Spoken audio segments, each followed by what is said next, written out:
Hello, and welcome to another episode of the Earth Trust podcast. This time we're exploring the beauty of our natural world and the profound ways it inspires us.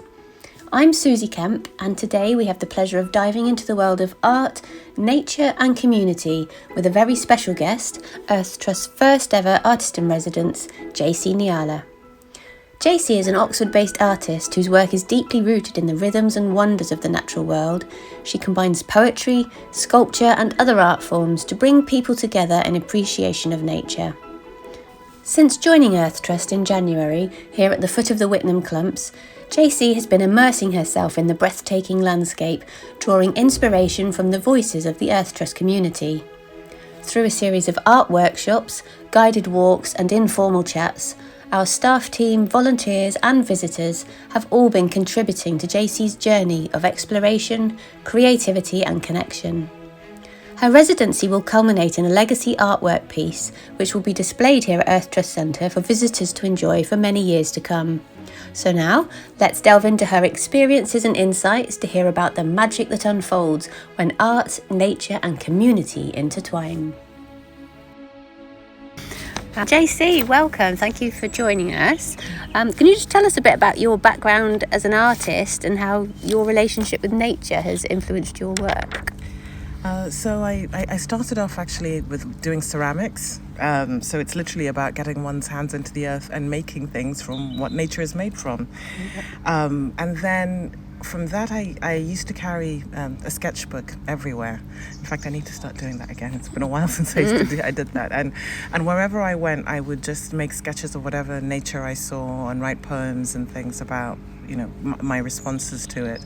But it was quite a nice way to engage with the world and to engage with nature, because I see being an artist as actually learning how to see and learning how to observe what's around us.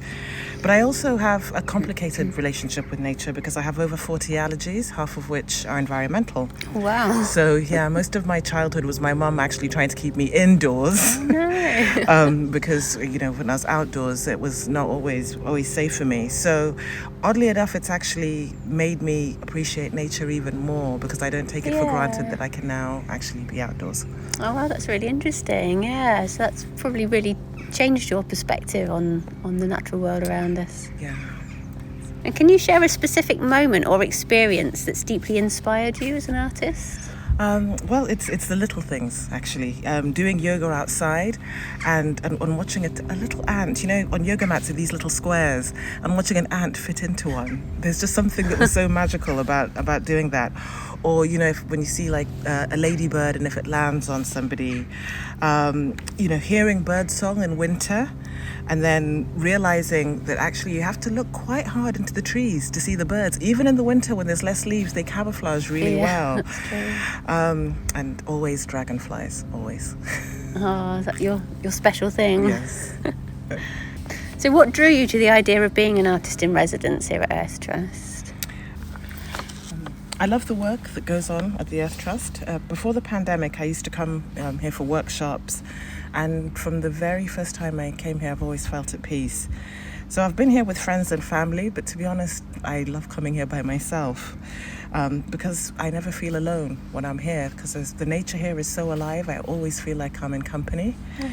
And increasingly, I've been kind of making peace with the fact that I seem to be an environmental or a nature artist. So this residency seemed like the perfect opportunity for me to embrace that part of my practice. And the Earth Trust and I both share a value of making nature accessible to people. Yeah, that's very important to us. That's part of our mission, is to empower people and advocate for more accessibility so that everyone has access to that green space experience. In what ways do you think art can help people connect with nature and foster a deeper appreciation for the environment? Yeah, so this comes back to when I was younger and I couldn't access nature easily myself. It was that bad that actually sometimes if I even went to a music festival, I'd end up in hospital needing oxygen and because of my allergies. But there was always people like the great British landscape artists, Constable, Turner, Gainsborough, and they give you a chance to visit nature in your imagination. And then when I was into ceramics, I could then engage with nature inside because even though, the earth comes from the outside, you work with it on the wheel indoors. And I got inspired by women like Madeline Odundo. And it shows the magic of what happens when people and nature collaborate. Kind of like the Earth Trust. Yeah. And the thing about art is that it makes you ask questions. And some of those questions can lead to fruitful actions for helping the environment.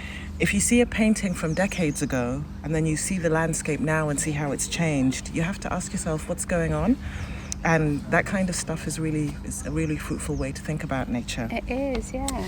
Art also gives you the tools to realize that you can make a positive difference. You can turn a blank piece of paper into something that can touch somebody else. And that can give you then the confidence to do something positive with your environment and the nature around you. Definitely. That's a really nice way to see the world. What can you tell us about the legacy artwork piece that you've been creating so far? So it's on fabric, and it's using prints by myself, but also for the workshop participants, and the prints are going to intermingle with words that I've been harvesting from what people have been telling me. Right. And what I like about it, I only realized that at the workshop I did this weekend, that actually, because the prints are from many different people, but they're going to end up on the same fabric, it's as though they've been collaborating through time and space. So it's a really nice way for people to meet on the fabric. And the prints are a mixture of things like vegetables, but a lot of the prints come from leaves, twigs, and other pieces of nature that people picked up at the Earth Trust. So I kind of feel like the land at the Earth Trust is also contributing to the legacy art world. Yes, it has. Nature has helped. Excellent. Are there any specific projects or pieces that you've worked on during your residency that you're really excited to share? Working with Endeavour Academy, it's a specialist school and children's home in Oxford for children and young people aged between 8 and 19 with autism and severe learning difficulties who benefit from an autism-specific environment. We really wanted to work together, and I wanted the children to be able to contribute to the legacy artwork, but they weren't going to be able to participate in the workshops I was giving. So in the end, I met with a teacher from the school, and together we worked out how they could actually have the workshop. And I sent them the necessary resources, and I can't wait to include their work in the artwork. Fantastic. It reminded me that art and nature will always find a way to include everyone. Yeah, that's a really nice way to involve people remotely like that. So what's been your favourite moment through this process so far? Can I have two? Come on. So the people and the place. Oh. Because since the residency started, one of the other things I've been doing apart from the workshops is I come here every Sunday to work into the evening. Mm-hmm. And as we move towards spring, it's been a really beautiful place from which to watch the light come in. Oh. And what will you personally take from this experience? Is there anything that surprised you or that you didn't expect to find out or learn on your journey? So I think it's been my embracing myself as an environmental artist, and what it means to work with trust, actually. I really think that the Earth Trust lives up to its name as an organisation. When I look at Paradise Wood or the Thames restoration work, what I experience is enormous amount of trust in process. It's a really rare and it's a really special quality, and I challenge anyone to come here and not be moved by it. Absolutely. And what advice would you give to artists looking to explore their connection with the natural world? So art is a lot, as I said at the beginning, about seeing and observing, but the natural world does something more. It also encourages you to feel. So get out into it every day, even if it's just your local park. Take your sketchbook everywhere. I'm also talking to myself here. Follow the seasons, and this one is from the Earth Trust in particular. Trust the process. Trust the process. Nice. Well, thank you so much, JC. It's lovely to hear from you, and we can't wait to see the final legacy piece when it's unveiled. And yes, from then on, it will be available for members of the public to come and view and come and take their own inspiration. Great. Thank you. Thank you so much. Thank you. JC's artwork will be on display in the Welcome Hub at Earth Trust Centre, so please do come down and take a look next time you're visiting the area. Like nature, art is there for everyone to explore. It has the power to awaken our senses and stir our souls. So venture outdoors, breathe deeply and tune into your surroundings. Feel the wind on your face and notice the little things. Let your creative juices flow, and who knows what nature will inspire you to create. Perhaps you could be our next artist in residence. Thank you for listening. Goodbye.